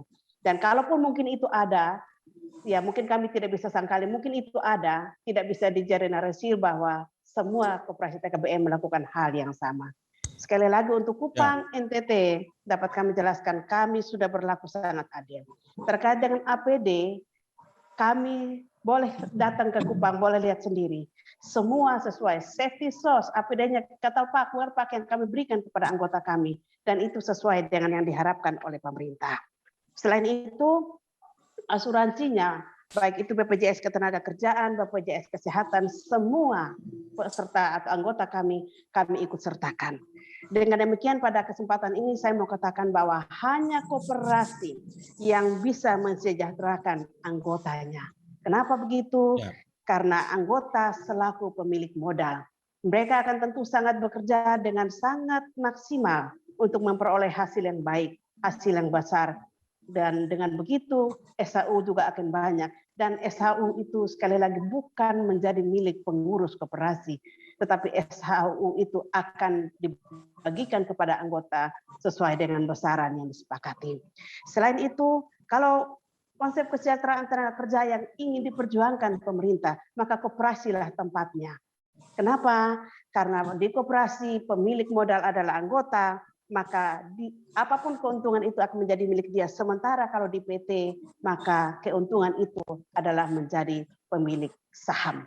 Buruh berkeringat, untung ke pengusaha. Itu yang perlu kami tegaskan di sini. Untuk itu pada kesempatan ini kami sangat bermohon.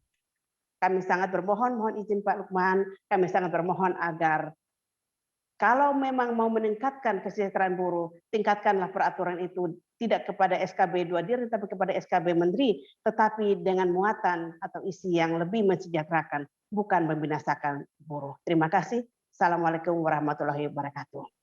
Waalaikumsalam. Ibu Victoria, ada pesan untuk Pak Jokowi enggak?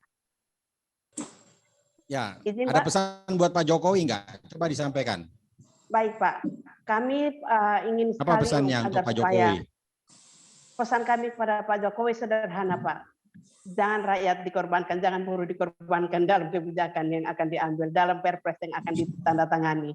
Kami harap Bapak Presiden bisa melihat buruh yang ada di pelabuhan ini dengan keringat yang bercucuran selama ini.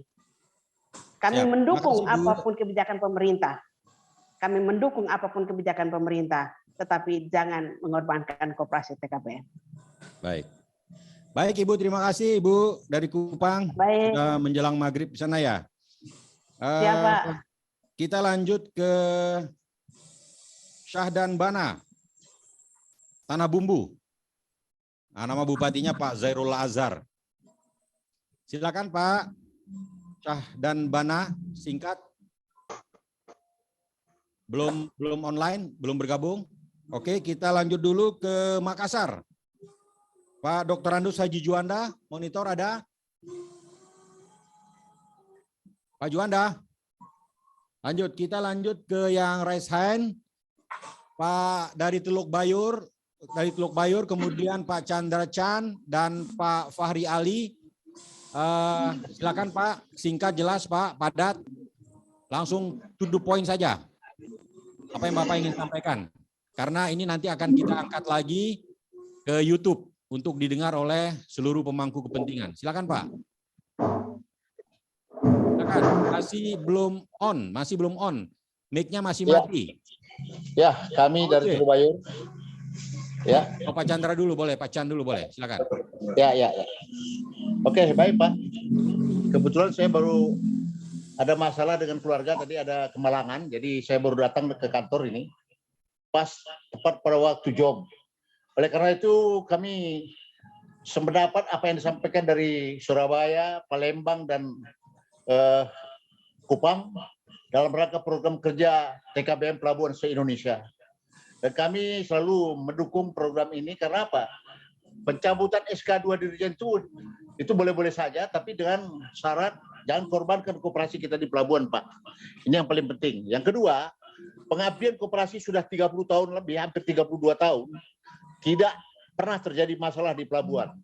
Oleh karena itu harapan kami kepada pemerintah tetap laksanakan, membantu daripada program kerja pelabuhan ini atau Inkop sendiri dalam rangka proses pengembangan daripada usaha daripada koperasi. Kami siap untuk reformasi daripada anggota. Dan kami sudah laksanakan itu beberapa kali rapat kita di Jakarta.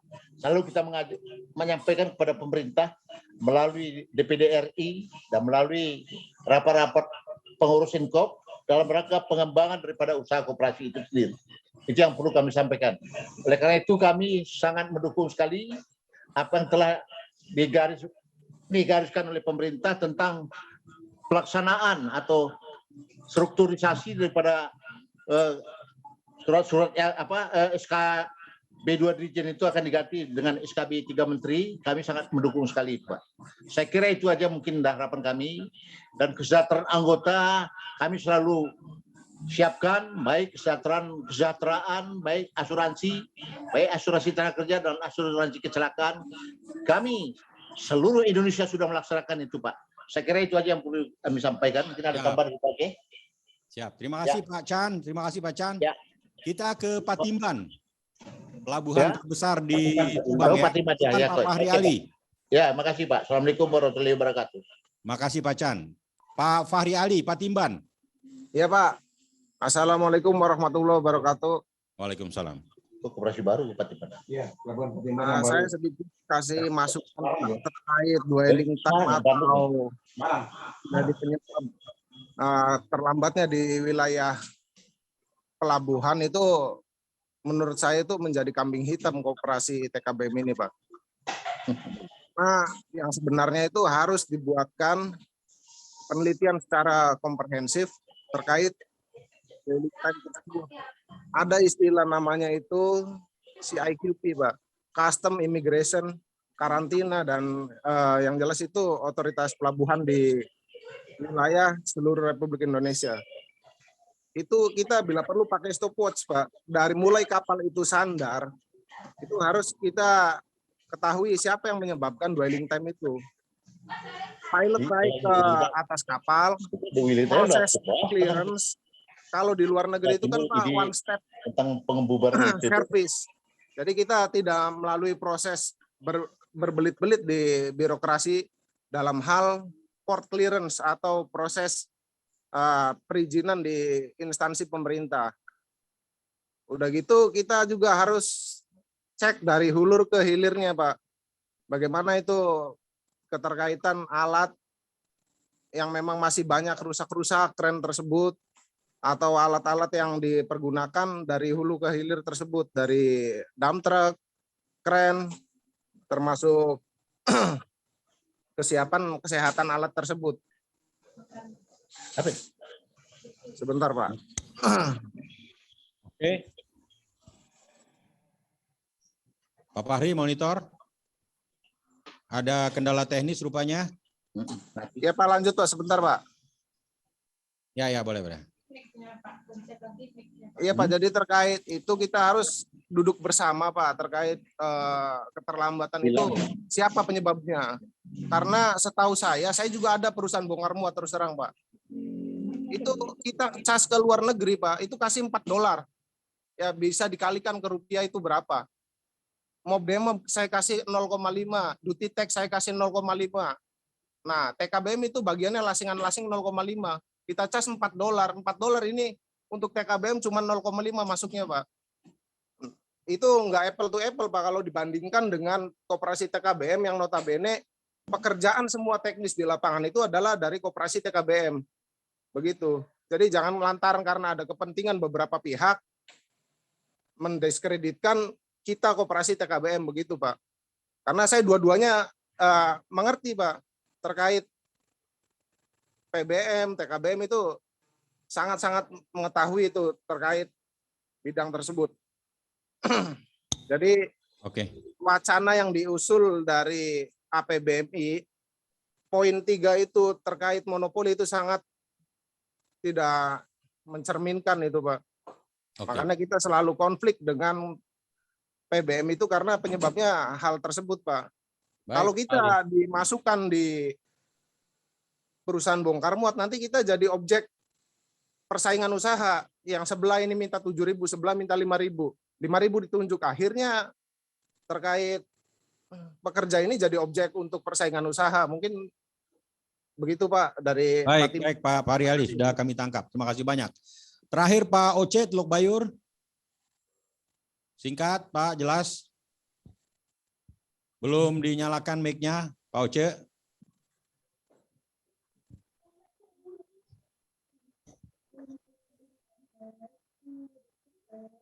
Izin Pak Sahdan boleh ya, Tanah Bumbu, Kalimantan Selatan.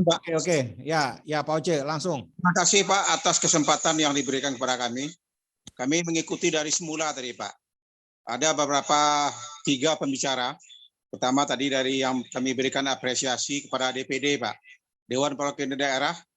Menurut kami beliau itu sangat paham dan mengerti tentang keberadaan TKBM. Dan kami memberikan apresiasi sekali lagi bahwa tidak mudah untuk mengelola TKBM ini Pak. Akan dikembalikan kepada PBM dan BUMN yang mengelola TKBM ini namanya pembunuhan. Karena diberikan kepada orang yang tidak mengerti tentang pengelolaan TKBM. Keberadaan kami sudah 30 tahun, mulai dari memikul, menggerobak, dan segala macamnya hingga saat ini tidak ada masalah. Sekarang kok mau diutak-atik dan dikatakan pula bahwa kamilah penyebab dwelling time, biaya tinggi, dan segala macamnya. Itu nonsen tuh Pak. Nggak benar itu. Seperti yang dikatakan oleh kawan-kawan tadi, kita dikambing hitamkan. Penyebab dwelling time adalah itu tergantung kepada alat-alat dan kesediaan pelabuhan sendiri. Pelabuhan kita seperti Teluk Bayur Pak, cuma bisa memuat standarnya kapal cuma 5, sedangkan kapal antrian di tengah laut lebih daripada 10. Jadi ini nampak-nampaknya dari Pelindo kalau kita lihat, mereka mempergunakan kesempatan bagi siapa yang bisa memberikan sesuatu, maka kapalnya yang lebih dulu disandarkan. Itu yang kami tangkap. Yang kedua, tentang kapal-kapal yang membawa barang ke Teluk Bayur itu kebanyakan kapal-kapal usia tua. Jadi kecepatan itu tergantung daripada baik dan bagusnya kren kapal. Jadi bukan TKBM penyebabnya apa. Kita sudah dikambing hitamkan, nggak benar itu. Jadi kami siap dikunjungi baik oleh KPK atau instansi lain yang ada hubungannya dengan Bongkar Muat. Silahkan datang ke Teluk Bayur. Lihat apa betul-betul yang terjadi. Kebenaran apa yang betul terjadi. TKBM jelas, upahnya sudah terukur Pak, jelas. Upah setiap barang yang dinegokan itu sudah diketahui oleh 3 pembina. Dari perhubungan laut, tenaga kerja, koperasi, ditantangani semua. Di mana kami biaya tingginya? Upah sudah terukur dan jelas. Dengan PBM, kalau dikatakan kami biaya tinggi, PBM itu sendiri yang menyebabkan biaya tinggi.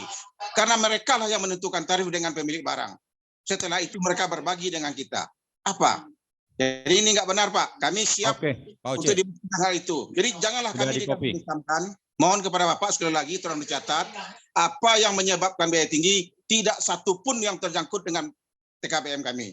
Kami tahu diri Pak, kami hidup di pelabuhan, kami hidup di kerja bongkar muat.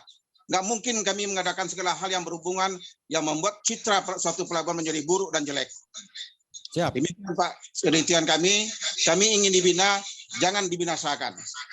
Baik. Kami ingin dibina, jangan dibinasakan. Kalau kami dibinasakan, kami siap juga untuk membinasakan. Demikian Pak. Terima kasih. Baik, terima kasih Pak Oce. Terima kasih Pak Oce. Baik Pak Oce. Udahlah, yang paling terakhir ini Pak Syahdan Bana, Tanah Bumbu. Pak Syahdan Bana, Tanah Bumbu, singkat, jelas, padat. Silakan. Ya. Ya kita. Pak Syahdan. Monitor. Oke, baik, ada kendala teknis.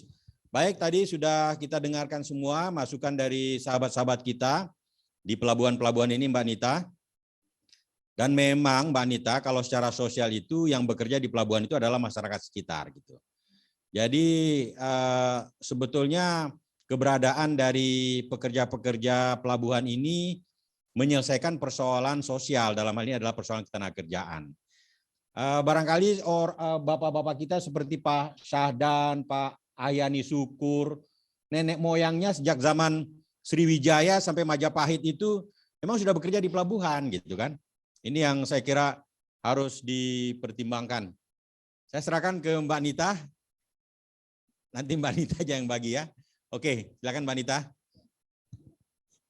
Terima kasih Bang Lukman Malanuang, ini memang koordinator tim kajian yang handal Bapak Ibu sekalian. Jadi saya sudah dibantu untuk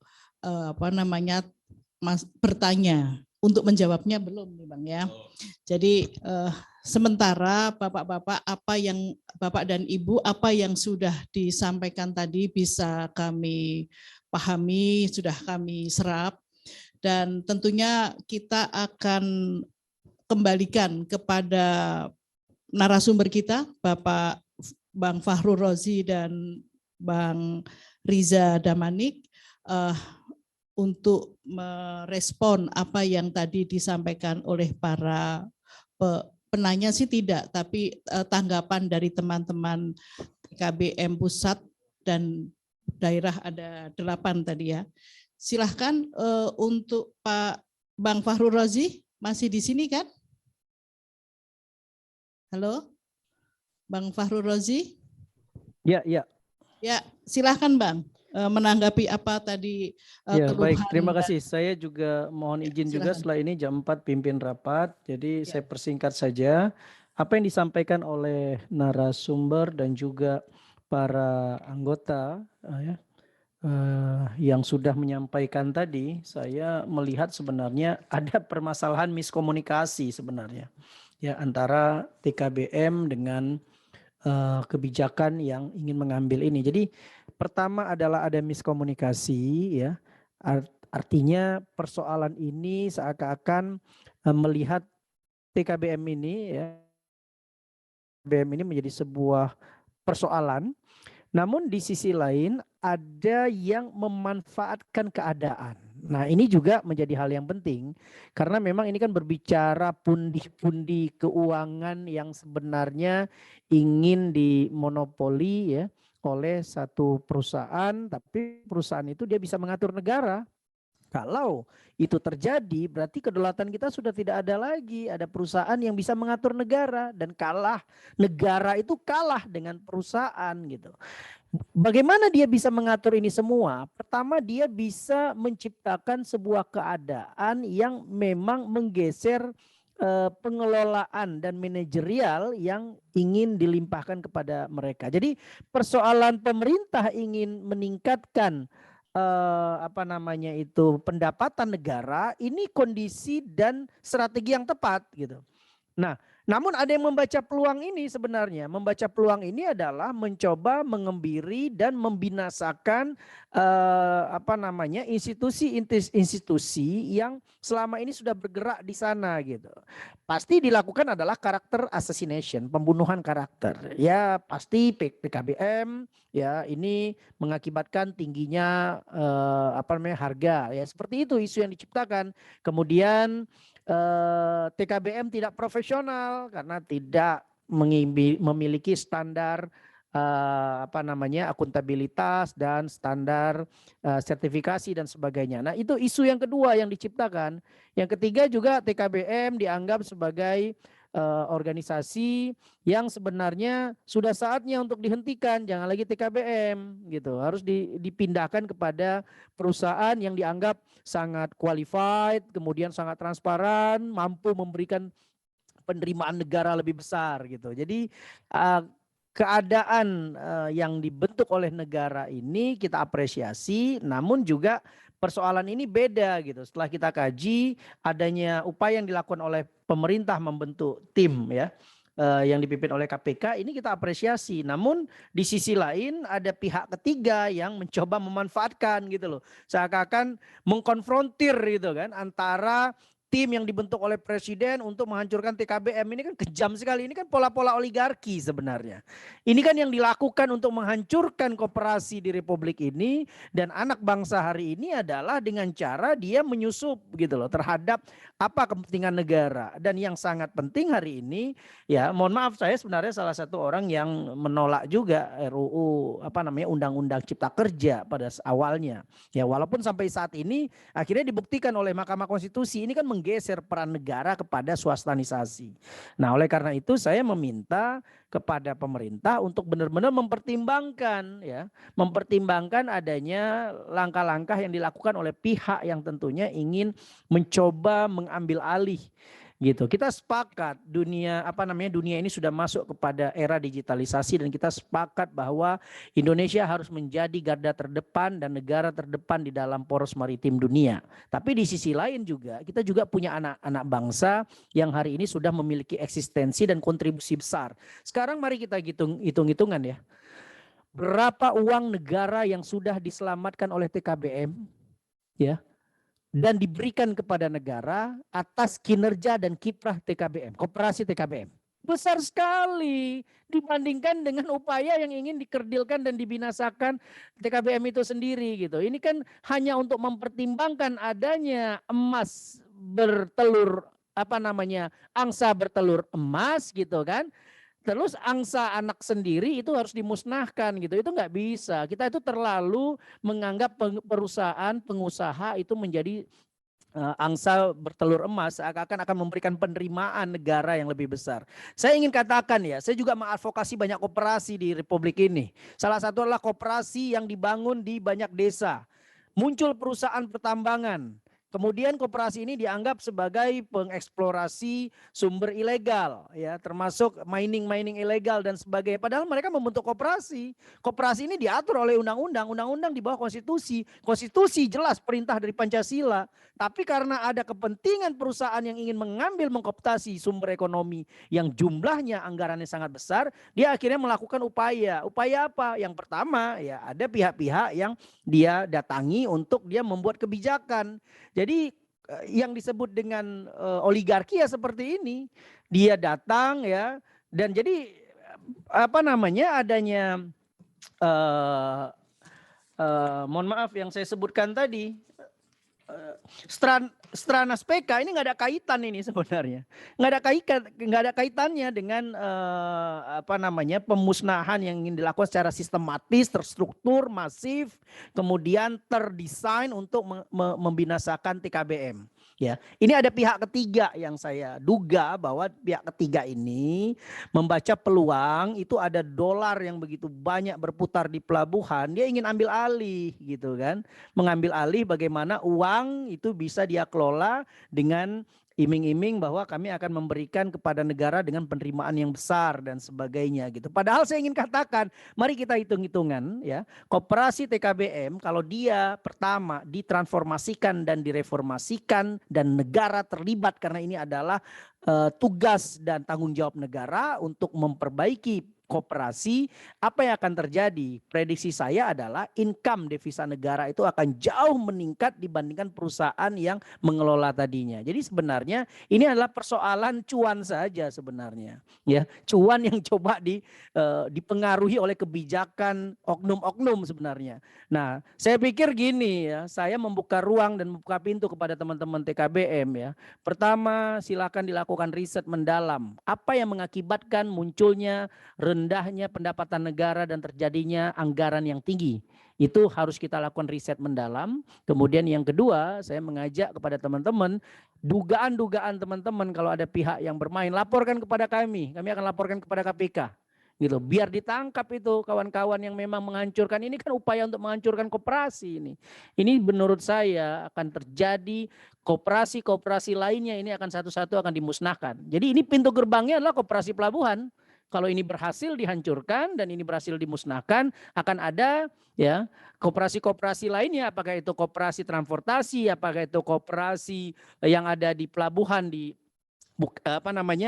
yang ada di pengangkutan, koperasi yang ada di perdagangan, koperasi lainnya. Ini kan upaya-upaya yang memang menggeserkan eksistensi koperasi dengan kepentingan ekonomi kapitalis. Jadi saya pikir saya ingin sampaikan dan apresiasi kepada Majelis Nasional kami ya, kalau bisa diskusi ini dan pernyataan-pernyataan teman-teman dari TKBM tadi itu sampai ke telinganya Pak Jokowi.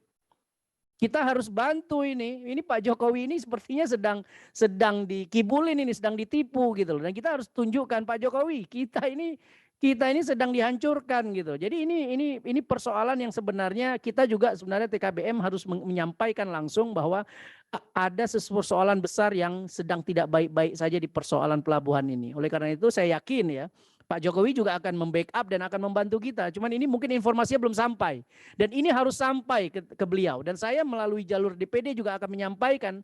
Dan saya akan mencari cara gitu. Termasuk juga teman-teman Koperasi TKBM juga melakukan hal yang sama, kami juga melakukan yang sama. Setidaknya persoalan ini harus sampai di meja Pak Jokowi dan dibaca oleh Pak Jokowi. Dan Pak Jokowi merespon dengan mengatakan tidak boleh koperasi TKBM dibubarkan. Yang boleh adalah ditransformasikan, ditingkatkan untuk meningkatkan devisa negara dan penerimaan negara. Demikian dari saya, mohon maaf saya akhiri dan saya mohon izin karena harus memimpin sidang selanjutnya. Wabillahi taufiq wal hidayah. Wassalamualaikum warahmatullahi wabarakatuh. Warahmatullahi wabarakatuh. Terima kasih sekali Bang Fahrul Razi. Pak, jangan dilupakan ya Pak ya, peran DPD ya Pak. Ya, apa yang tadi beliau sampaikan saya kira menjadi catatan kita khususnya teman-teman TKBM. Dan selanjutnya sebelum kita akhiri masih ada Bang Riza Damanik yang tetap mengawal. Abang, kami mau minta respon dari Abang. Silahkan Bang. Ya, pertama saya kira kami berpegang pada semangat kita untuk terus memperkuat peran strategis koperasi dalam perekonomian nasional kita. Ya, jadi tadi saya sampaikan di dalam Undang-Undang Cipta Kerja, bahkan di dalam peraturan pemerintahnya 7 tahun 2021, yang dimana ini ditetapkan sebelum ada putusan Mahkamah Konstitusi, Bang ya. Jadi itulah semangat kami ya dalam kerangka untuk mendorong posisi strategis koperasi kita. Kalau kita lihat di dalam PP 7 itu terang saya kira ya bahwa keberadaan TKBM dalam kaitan dengan penguatan TKBM dalam pengelolaan pelabuhan kita ini menjadi sangat strategis. Saya kira kami tentu ini menjadi PR kita semua ya dalam kerangka untuk memperkuat kapasitas daripada tiap-tiap koperasi karena tentu ini punya tantangannya tersendiri. Beberapa waktu terakhir kami juga sudah melakukan diskusi ya dengan 10 piloting dari Stranas itu di 10 pelabuhan. Dan saya kira sudah ada beberapa temuan-temuan juga lah ya yang terkini termutakhir yang nantinya mungkin ini juga sudah kami sampaikan untuk menjadi pertimbangan ya bahwa benar ada beberapa isu ya yang perlu diperbaiki iya, tapi itu tidak justru mengganti daripada koperasi dalam pengelolaan kepelabuhanan. Saya kira tidak di sana semangatnya. Jadi termasuk dalam kerangka untuk penguatan modernisasi koperasi ya, kami menargetkan sampai tahun 2024 itu 500 koperasi modern di Indonesia dan kita berharap nanti mungkin sejumlah diantaranya berasal dari TKBM ini gitu ya, koperasi TKBM ini. Dan dalam rangka program modernisasi koperasi itu kami di Kedeputian Perkoperasian itu saya kira sudah mulai dibicarakan ya, akan bekerja sama dengan Inkop TKBM dan dinas terkait di daerah, di provinsi, kabupaten, kota untuk meningkatkan kelembagaannya ini, ya kualitas kelembagaan dan pengelolaan usaha koperasi TKBM itu sendiri. Saya kira semangatnya ke arah sana dan tentunya kepada teman-teman TKBM semuanya, saya kira ini kita bisa terus mengawal prosesnya, ya mudah-mudahan semangat ini menjadi terus memperkuat ya upaya-upaya kita dalam kerangka memperkuat posisi koperasi dalam ekonomi nasional kita. Saya kira itu, Bu. Terima kasih. Terima kasih, Bang Riza Damanik. Bapak Ibu sekalian, peserta kajian Majelis Nasional KAHMI offline dan online, kita pahami bersama apa yang sudah menjadi diskusi kita pada hari ini. Presentasi dari anggota DPD RI Bapak Dr. Kandidat Fahrul Razi, kemudian Abang M. Riza Damanik dari Staf Khusus Menteri Koperasi dan UKM Republik Indonesia, kemudian tanggapan atau pernyataan dari saudara-saudara kita koperasi TKBM yang ada di pusat dan seluruh Indonesia yang diwakili oleh beberapa TKBM di provinsi. Bisa saya simpulkan sedikit, walaupun pada kenyataannya atau pada dasarnya kita semua sudah memahami harapan daripada teman-teman TKBM dan pemerintah dan pemangku kepentingan dalam hal ini adalah kementerian, kita berharapnya bahwa pertama teman-teman atau koperasi TKBM adalah koperasi yang sudah lama dan beranggotakan para pekerja pelabuhan, kemudian beranggotakan 63 ribuan anggota atau pekerja yang sampai hari ini koperasi tetap kuat dan siap dibina kapanpun, tidak dibinasakan ya Bapak dan Ibu sekalian. Yang kedua, Kementerian Koperasi siap mendukung dan menjaga koperasi ini semakin modern, kuat, dan modernisasi tentunya dengan segala hal-hal yang diharapkan atau ketentuan-ketentuan yang diharapkan oleh pemerintah. Yang ketiga, dari DPD siap mendukung atau membackup hal-hal yang perlu dikomunikasikan antara TKBM dan pemerintah yang terkait dengan penguatan koperasi TKBM. Demikian yang bisa saya sampaikan atau simpulkan, tentunya belum memuaskan semua pihak, tapi saya ingatkan lagi apa yang disampaikan oleh Bapak Fahru Rozi tadi atau Bang Dr. Fahru Rozi, bahwa kita semuanya tetap bekerja sama, berjuang melalui lembaga masing-masing, TKBM melalui TKBM, kemudian DPD juga, dan Kementerian Koperasi juga akan melakukan hal-hal yang menguatkan koperasi, dimanapun itu koperasi berada. Demikian kurang lebihnya saya kembalikan ke MC saya Anita Aryani, Ketua Bidang Koperasi dan UMKM Majelis Nasional KAHMI. Mohon maaf bila dalam mengantarkan diskusi pada siang hari ini hingga menjelang sore ada hal-hal yang kurang berkenan. Billahi taufik wal hidayah. Assalamualaikum warahmatullahi wabarakatuh.